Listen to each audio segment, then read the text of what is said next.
Moving on, we're going to go ahead and look at the next industry, which is electrical power equipment. Here are the five companies we'll be looking at. A little information on these as well. Argan has many subsidiaries, and they design and build energy plants. Their profits have been rising steadily over the past few years. General Electric, to the top right, their products and services include aircraft engines, power generation, water processing, and household appliances. In 2017, they spent $25 billion to acquire Baker Hughes, and they will be put into their oil and petro division. Cummins manufactures, distributes, and services diesel and natural gas engines, and they also manufacture things such as electrical power generation systems. Then we have Steel Partners. They are a global diversified holding company, and they have a few different companies in the electrical power equipment industry. And Generac manufactures automatic, standby, stationary, and portable generators. Starting off looking at their short-term liquidity, we can see that all the companies generally have an overall fall in their current ratio, but General Electric. General Electric is the orange line. They actually have a little increase over the years for all of their stuff. And over the years, these numbers seem to move somewhat closer together. This can signal the area that might be their most efficient range for these companies. Argan is looking a little good in here. They are the dark blue line. They remain somewhat consistent over the years and they actually move in higher towards the cash ratio. I believe that their cash mainly is what makes up all of their ratios together. And they actually look like they are, I guess, comprised mostly of cash. General Electric follows them. They also seem to have mostly cash, making up their current assets as well. On the opposite end, Generac, which is our yellow line right here, we can see this large decrease in the numbers. And it looks like they are mostly inventory as well as Steel Partners. Generac will make sense since they sell a lot of generators to the public. A lot of people have them inside their homes. They probably have a little more inventory in their company than others. Moving on, we are going to go ahead and look at their long-term solvency. Argan has a very low equity multiplier with the highest tier by far. They are the dark blue line right here. I mean, it's astronomical. In 2014, it shoots up to almost 6,600. Looking at their debt on the balance sheet, they have almost zero debt, which could explain why their times interest earned is so high. And we like the fact that they don't have really any debt, but on the other side, again, the debt maximizes gains, so they could possibly benefit from increasing their debt a little bit. General Electric, the orange line, they have the highest amount of debt. They're also able to afford it in every year, but they're last, which we don't really like. Went down to negative 3.19. We don't like to see that. Cummins, they have the second lowest debt overall. They are the gray line right here, right above Argan in the more previous years. And they also have a very high ability to pay. They have the second highest ability to pay for their debt. We like that they can easily afford it. Generac, they also have a good amount of debt. They are the yellow line. They're right below GE. And but they also have the ability to pay for that debt at least 4 times. And Steel Partners, they're in the middle. And they average around 3 times for their debt. They're able to pay for it at least 3 times by the times interest earned ratio. I think overall, we like Steel Partners. Their equity multipliers in the middle. That's not bad. I think overall the best will have to be Argan since they have such an easy ability to pay for the little debt that they do have. Looking at their ROE, the general assumptions is that Argan is the best. Again, Argan is the dark blue line. They are below Generac in the earlier years, but we can kind of see that they remain more consistent. They have a actual slight rise, or actually just right below Generac in the last few years. But we're going to go ahead and further analyze their ROE to see what drives these numbers and see how these ROEs are comprised, what's actually making them up. Looking at their total asset turnover, Cummins has the highest total asset turnover. Cummins is again the gray line at the very top, and that's a key factor in how they keep their ROE higher compared to other companies. It looks like Cummins has been able to accomplish this by selling off some of their assets whenever they have years where they make less sales. And every year that they have actually had a decrease in gross revenue, there also been a decrease in total assets, and vice versa. They've increased their assets whenever they had an increase in sales to kind of keep that total asset turnover a little more consistent.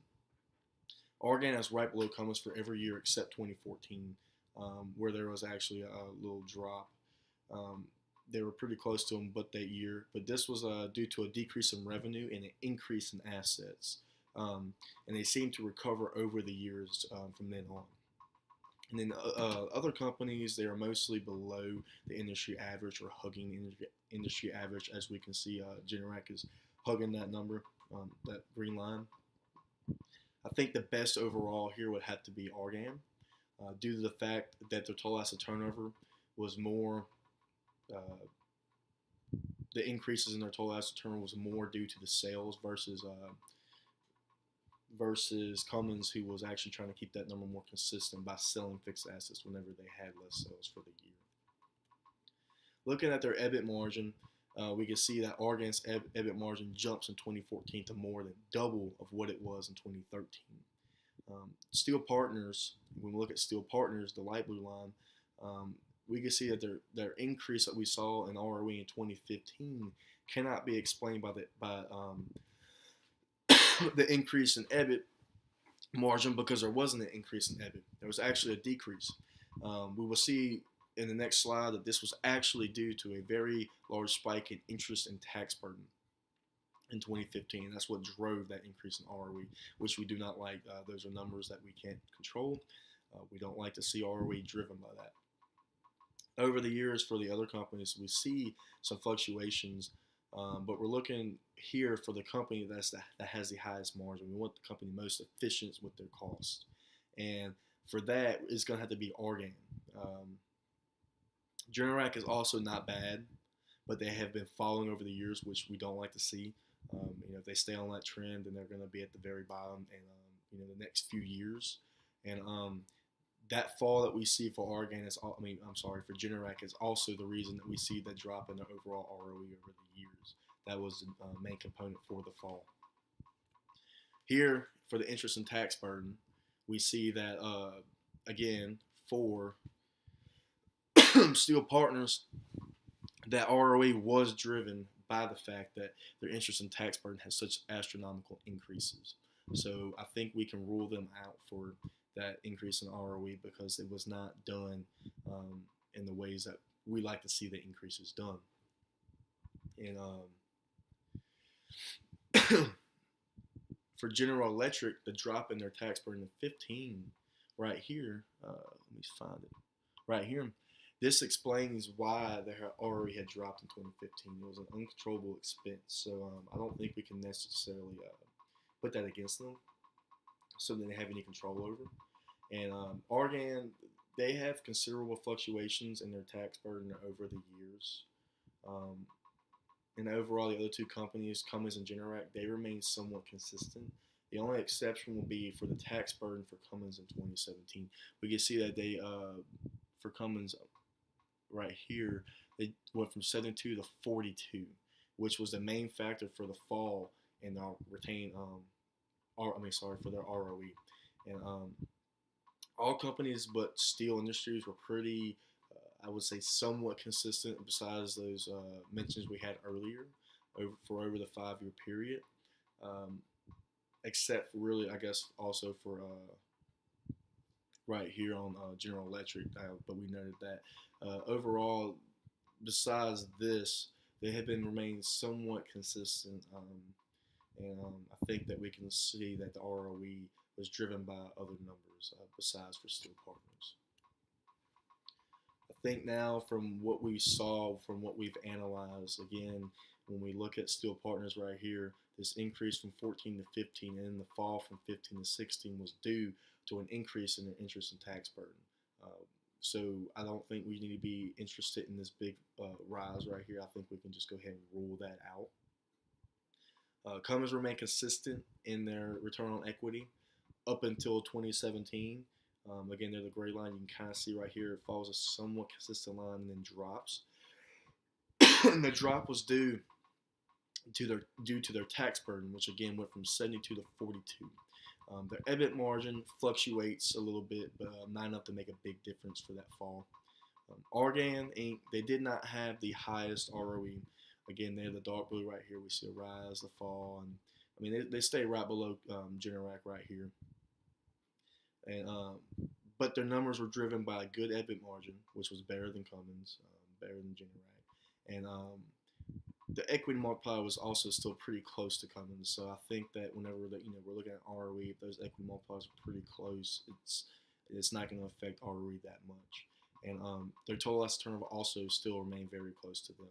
And I think for this, due to the fact that Generac has decreased so far right here, and this was due to a decrease in their EBIT and all that, I think that we can rule out Generac for being the better ROE and say that our favorite right here is Argan. Moving on to our market valuations, again, we can see steel. They have a huge increase in their price earnings ratio. The market started to favor them somewhat. And I think by now we've ruled out steel as one of the better companies to pick, so we can just disregard that. And we can see that Generac and Argan, they seem to remain mostly consistent, relevant to other companies over the years. Generac remained higher than Argan. Steel Partners dropped to its lowest in 2015, but now it's highly valued in 2017. Again, as we can see right there. And Cummins, they have overall remained consistent for the years as well, except in 2015. Looking at our market to book ratio, we can see that Generac looked okay in their price earnings ratio, but they had decreased a lot for their market to book, which we don't like to see that. Steel Partners has remained below $1, which is horrible. So I think that also throws away their high price earnings ratio in what we just previously discussed. And Argan and Cummins seem pretty close together in the market to book ratio. General Electric is also low, like Argan and Cummins, which we don't really like. I think overall we could say that Argan and Cummins, even though they're a little bit lower, they remain a little more consistent. The market's not too sporadic on them, and I think we can say that we kind of like that. Looking at the economic value added and enterprise value, General Electric has experienced losses every year for economic value added, and their enterprise value has dropped substantially over the 5 years. Even though they are the highest, that's to be likely due to the mass size of General Electric. They have been losing a lot of value over the years, which we don't like to see that. Argan, they have experienced a growing economic value added, and their enterprise value increased exponentially from 2016 to 2017, which we see right here, went from 175 to about 607. And so we do like to see that. We do like to see the company increasing in value. And Cummins, they have experienced a good economic value added every year but 2017. It's all still in the positives, though. They didn't hit negative numbers, so that's not bad. They just might have a rough year. We don't like Generac's EVA due to the fact that it has been decreasing over the years, 111 to 13 to 9, back up to 48 to 67. It's just very sporadic. It's not consistent. We'd rather see them, having an increase in that economic value every year. I think overall, Argan could be argued, even though these numbers are lower, they still remain consistent. They've had big increases. I think I like that consistency more when looking at that. Looking at the free cash flows, the overall best cash flow had to be Cummins. Again, Cummins is the gray line. They're right here below the industry average. And the industry average is only pulled so high because of General Electric right here. And as we can see, their free cash flow has just dropped exponentially over the years, which we do not like to see. But the overall best will have to be Cummins. They're second in the early years, and then I think become overall the best in the later years. Following Cummins will have to be Generac Holdings would follow them second for free cash flow.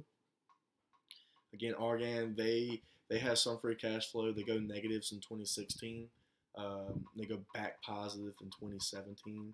Overall, they've remained somewhat, you know, consistent in a good range with their cash flows for the size of their company, and I think we like to see that. Moving on to their supply chain, we don't really have some info in for Argan for their suppliers, or we have some other competitors that include Generac and Eaton. I think here again, like in the last one, we're just really trying to look at, do they have a good amount of suppliers? Do they have a good amount of customers that they can sell to?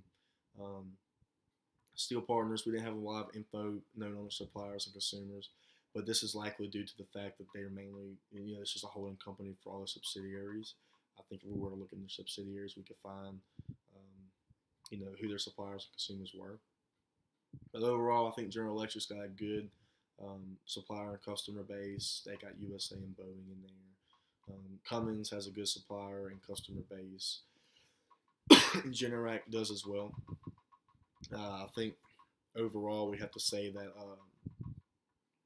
I think we can make the assumption that they all have somewhat of a good supply and consumer base to support their companies.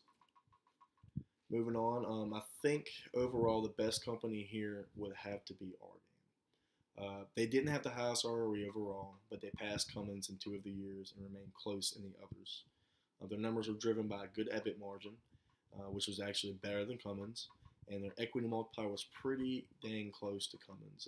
Also their total asset turnover was also very close.